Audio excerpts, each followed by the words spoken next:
Je m'appelle Michel Dubois, et ma vie a pris un tournant inattendu lorsque l'on m'a diagnostiqué une infection hépatique sévère. Depuis toujours, je me suis considéré comme un homme robuste et travailleur.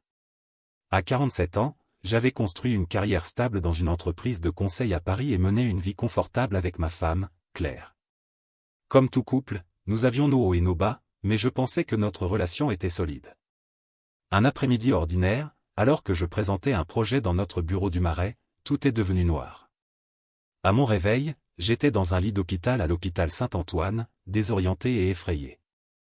Mon collègue et meilleur ami, Antoine, qui était aussi mon patron, était là, l'air inquiet. Les médecins avaient effectué une série de tests, et leur visage devenait de plus en plus grave à chaque résultat. Lorsqu'ils ont enfin parlé, ils m'ont annoncé que j'avais une infection hépatique avancée. Sans traitement, elle pourrait devenir fatale. Ces mots m'ont frappé comme un coup de poing. Moi, celui qui avait toujours été le roc, le soutien de la famille, je me retrouvais face à une bataille pour ma vie. Tout ce à quoi je pensais à cet instant était clair. Elle était en déplacement professionnel à Lyon, et je ne voulais pas l'inquiéter avant son retour. J'avais besoin de voir son visage, de lui tenir la main, de sentir son soutien. J'ai donc décidé de garder le diagnostic secret jusqu'à son retour. Ces jours d'attente furent une torture. Chaque minute semblait une éternité. Au travail, je faisais semblant que tout allait bien, mais la nuit, je restais éveillé, imaginant comment annoncer la nouvelle à Claire, espérant qu'elle serait mon roc. Lorsque Claire est enfin rentrée, je n'ai pas pu attendre plus longtemps. Dès qu'elle a franchi la porte de notre appartement à Montmartre, je l'ai prise à part et lui ai tout raconté. Je m'attendais à des larmes, à de l'inquiétude, à une promesse de combattre ensemble. Mais sa réaction fut un mélange de choc et de ce que je ne peux décrire que comme de la déception.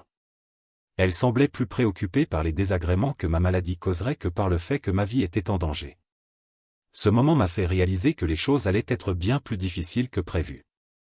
Non seulement je faisais face à une crise de santé grave, mais le soutien émotionnel sur lequel je comptais était inexistant.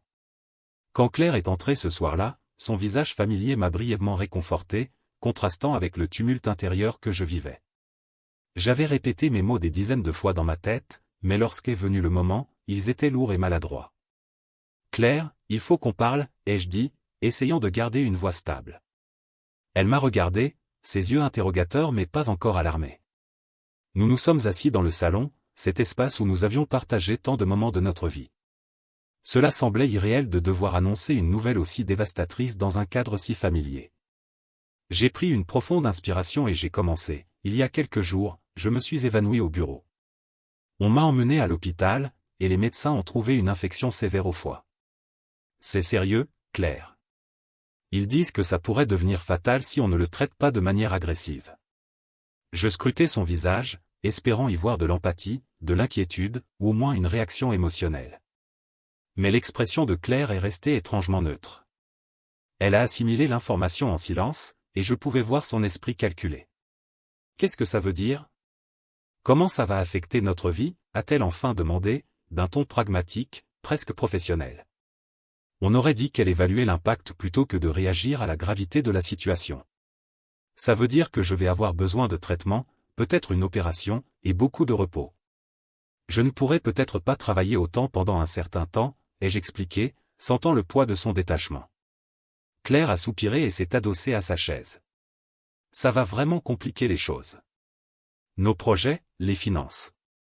On ne peut pas se permettre que tu sois absent trop longtemps. Ces mots m'ont blessé. J'étais là, à lui ouvrir mon âme et mes peurs, et tout ce qui semblait l'intéresser était la perturbation de notre routine. Claire, j'ai besoin de ton soutien. Il s'agit de ma vie, ai-je dit, la voix tremblante. Elle m'a regardé, ses yeux froids. Je comprends, Michel, mais tu dois aussi voir les choses de mon point de vue. Ça va être dur pour nous deux. Ces paroles étaient comme une gifle. J'espérais qu'elle serait mon ancre, mais elle s'éloignait, me laissant affronter cette tempête seule. Les jours suivants, sa distance est devenue plus évidente. Elle passait des heures dehors, et lorsqu'elle était à la maison, une tension palpable régnait. L'intimité que nous partagions autrefois avait disparu. Quand je tendais la main vers elle, elle se dérobait, invoquant le stress et la fatigue.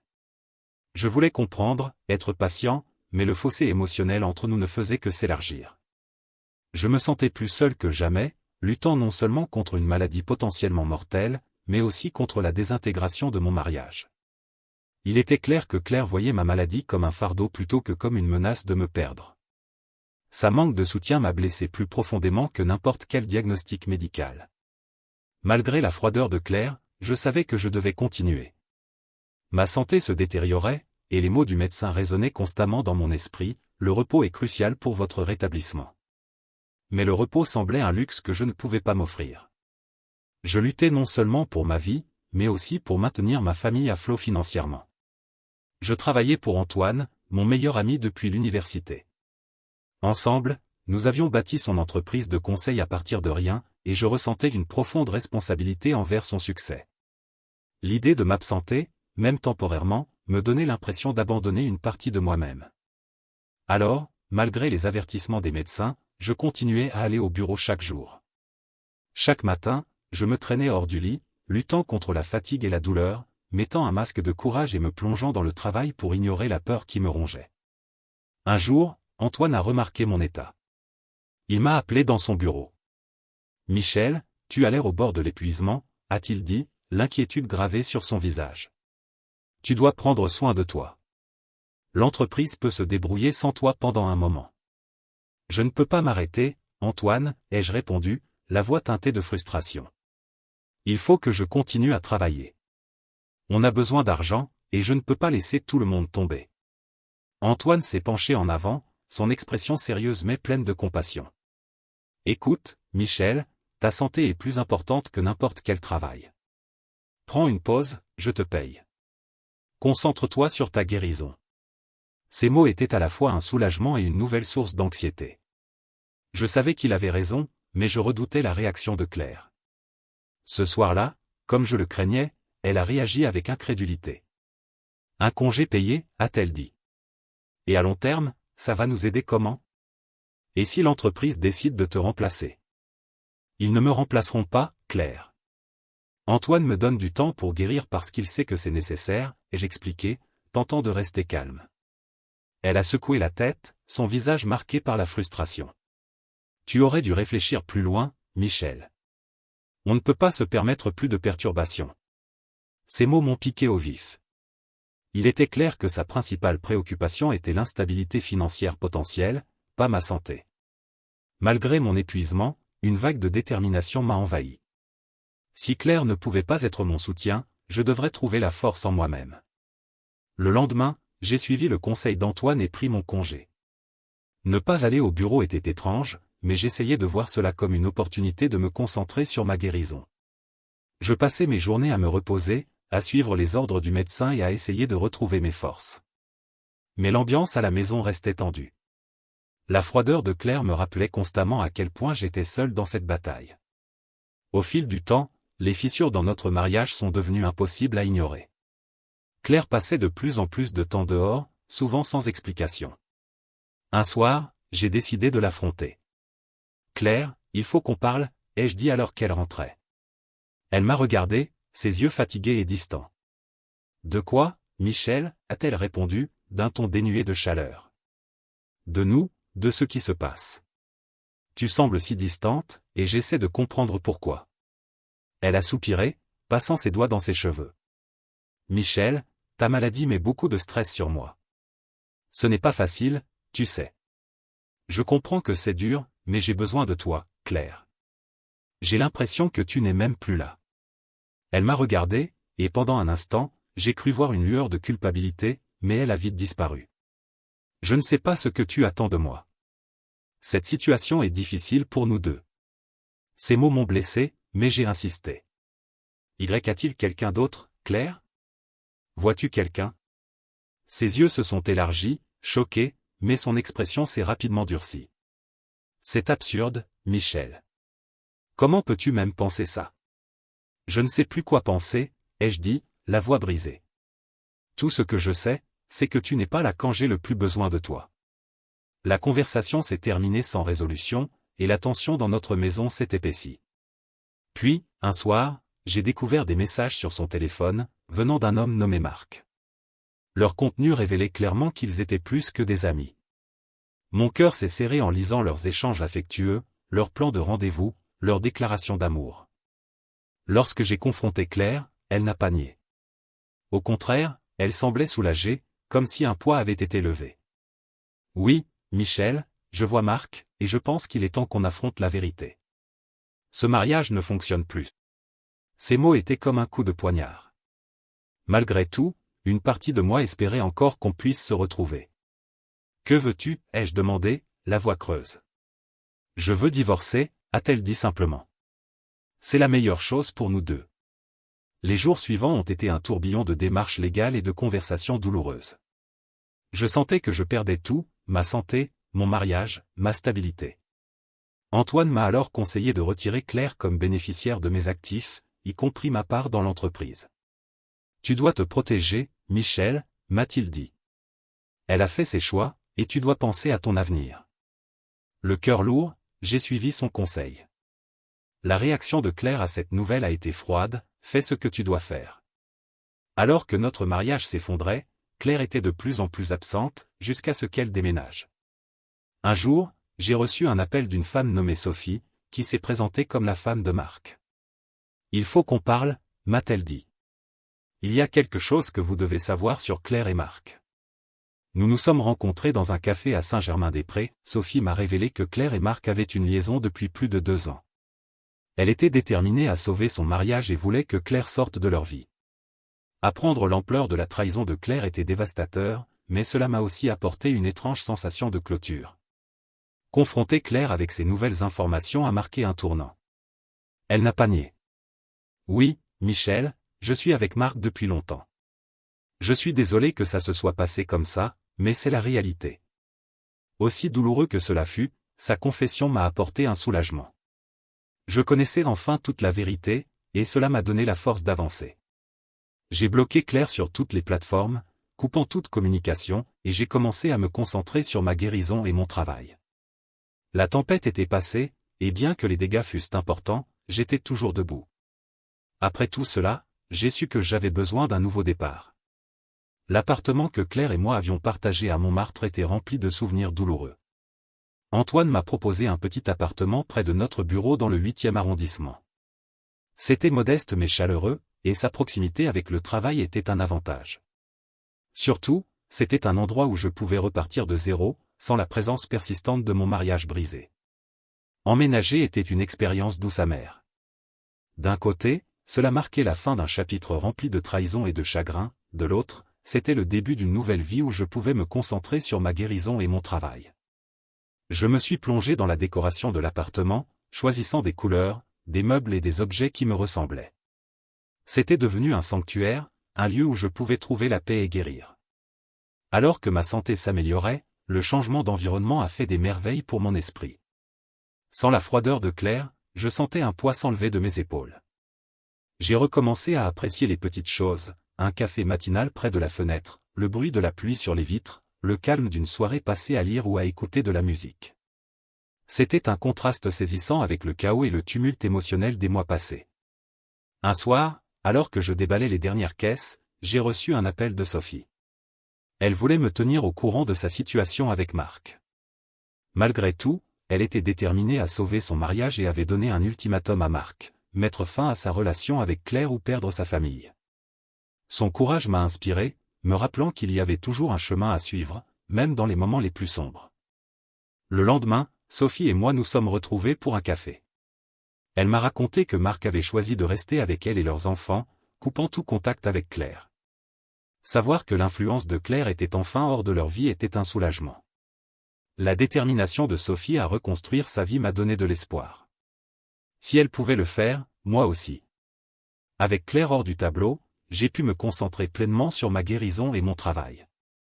Le soutien d'Antoine et de mes collègues était indéfectible. Ils m'ont aidé à alléger ma charge de travail, me donnant le temps nécessaire pour retrouver mes forces. Je commençais à me sentir à nouveau moi-même, plus maître de ma vie et de mon avenir. Bloquer Claire de toutes les formes de communication a été une étape cruciale. Ce n'était pas seulement couper le contact, c'était revendiquer ma paix d'esprit. J'avais besoin de m'éloigner de la négativité et de me concentrer sur les aspects positifs de ma vie. La vie dans l'appartement est devenue une routine de travail, de repos et de petits plaisirs. Je trouvais du bonheur à cuisiner pour moi-même, à me promener dans le parc des Tuileries, à renouer avec de vieux amis. Chaque jour était un pas vers la guérison, tant physique qu'émotionnelle. Bien que mes amis et ma famille m'encourageaient à recommencer à sortir avec quelqu'un, j'étais prudent. Les cicatrices de mon mariage étaient encore fraîches, et je n'étais pas prêt à m'ouvrir à nouveau à ce genre de vulnérabilité. Au lieu de cela, je me suis concentré sur la construction d'une vie qui me rendait heureux, une vie libérée des ombres du passé. L'achat d'un petit appartement dans le 11e arrondissement a été une étape importante. C'était un espace qui m'appartenait entièrement, libre des souvenirs de Claire. Je l'ai décoré à mon goût, en faisant un véritable foyer. Il symbolisait mon nouveau départ, un endroit où je pouvais construire un avenir à mes conditions. Au fil des mois, ma santé s'est stabilisée. Les bilans réguliers montraient des progrès positifs, et je me sentais plus fort chaque jour.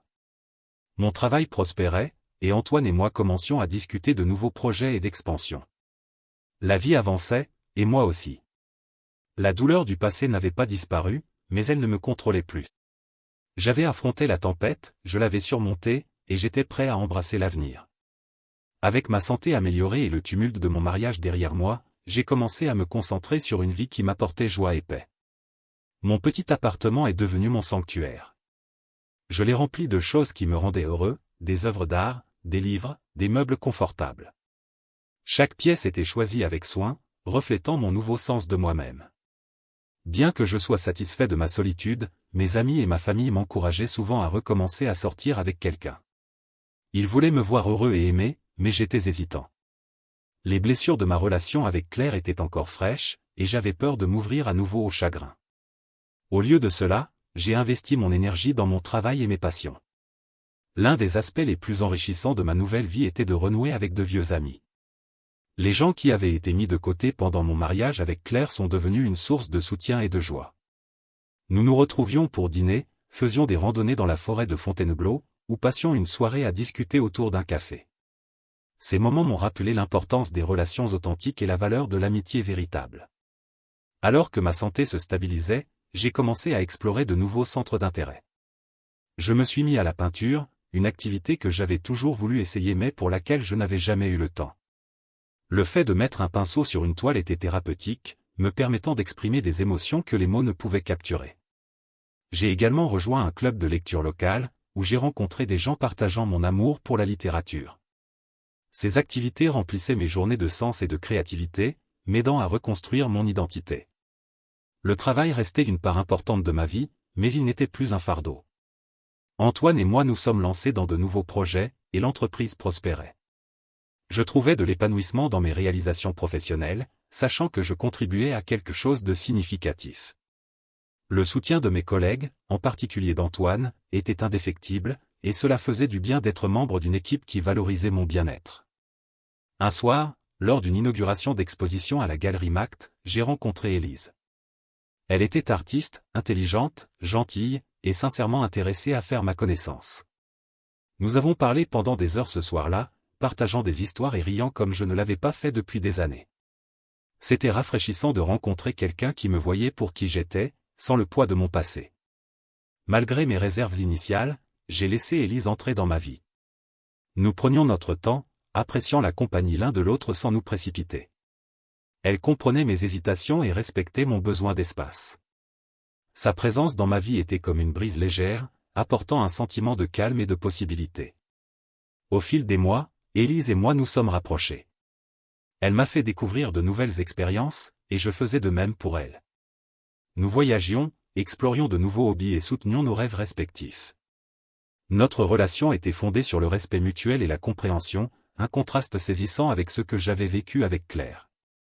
Un jour, alors que nous nous promenions main dans la main dans le jardin du Luxembourg, Élise s'est tournée vers moi et m'a dit « Tu sais, Michel, je n'ai jamais rencontré quelqu'un comme toi. Ta résilience et ta force sont vraiment inspirantes. » Ces mots m'ont profondément touché, renforçant ma conviction que j'avais enfin trouvé quelqu'un qui m'appréciait pour qui j'étais. Alors que ma relation avec Élise s'épanouissait, j'ai réalisé que j'avais enfin dépassé la douleur de mon passé. J'avais affronté mes moments les plus sombres et en étais sorti plus fort. Ma santé était stable, mon travail était épanouissant, et ma vie personnelle était remplie d'amour et de bonheur. En regardant en arrière, je voyais que le voyage n'avait pas été facile, mais il en valait la peine. J'avais appris l'importance de prendre soin de soi, la valeur de l'amitié véritable et le pouvoir de la résilience. Ma vie n'était pas parfaite, mais elle était à moi, et j'étais déterminé à la vivre pleinement. En fin de compte, j'ai trouvé du réconfort dans les joies simples de la vie quotidienne, une soirée tranquille à la maison, une discussion animée au club de lecture, ou une aventure spontanée avec Élise. Chaque moment témoignait de mon parcours et de la nouvelle vie que j'avais construite. J'avais affronté la tempête et en étais sorti, prêt à embrasser tout ce que l'avenir me réservait.